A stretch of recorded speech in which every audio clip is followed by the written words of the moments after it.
තව අවුරුදු 100කින් ලංකාවේ ආර්ථිකය ගැන පොතක් ලියවුණත් 2021 22 23 ඒ ඉතිහාසය ලියවෙනවා.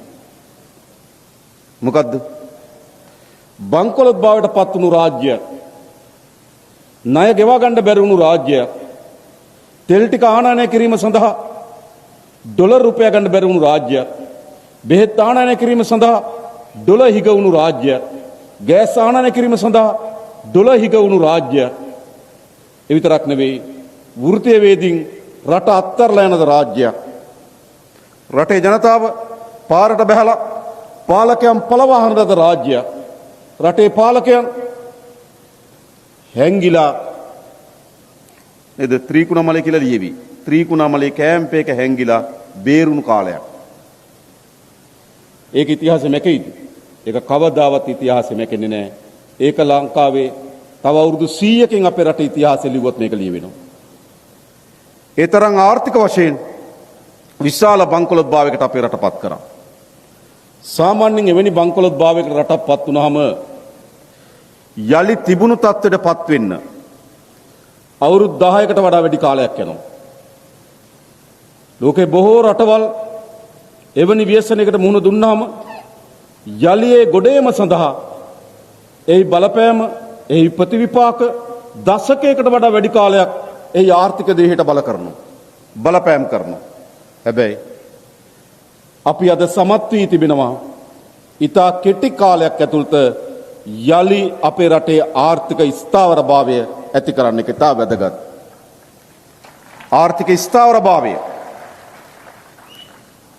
ආයෝජකයන් ලංකාවට ඒම සඳහා විශ්වාසය තියන්න ඕන. පහුගිය අවුරුදු 5-6ටම ලංකාවට ආයෝජකයෝ ඇවිල්ලා නැහැ. ඇයි? බංකොලොත් වුණු රටකට ඉන්නේ නැහැ.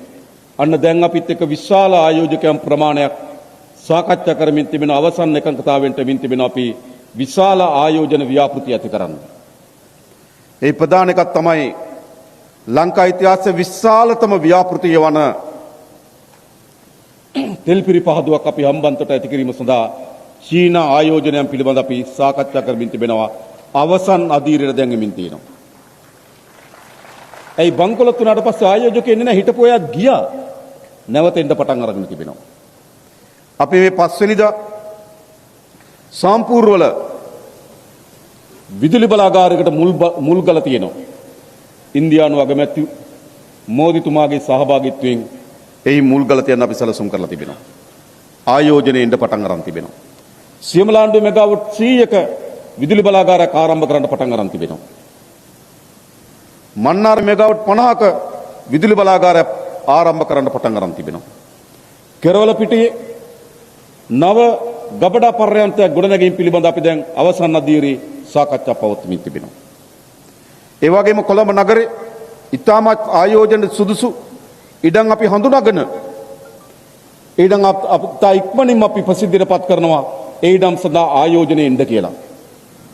ඒ නිසා ආර්ථික ස්ථාවරභාවය පෙන්වන ප්‍රධාන සංකේතයක් තමයි ක්‍රමානුකූලව ආයෝජකයන් අපේ රට කෙරෙහි අවධානය යොමු කරන්න පටන් ගන්න තියෙනවා. දාලා ගියපු රටක් මේක හොඳේ. කටුනායක ගුවන්තොටුපොළ හද හිටියා, දාලා ගියා. ඒක තව මාසයක් එකමාරක් ඇතුළත යලි පටන් ගන්නවා. දාලා ගියපු අය ලංකාවට එනවා. කඩවත මීරිගම හයිවේ අධිවේගී මාර්ගයේ ණයක් දිදි හිටිය චීන එක්සිම් බැංකුව දාලා ගියා. හැබැයි නැවතම අධිවේගී මාර්ගය ඉදිකිරීම සඳහා වැඩ කටයුතු අපි ආරම්භ කරනවා.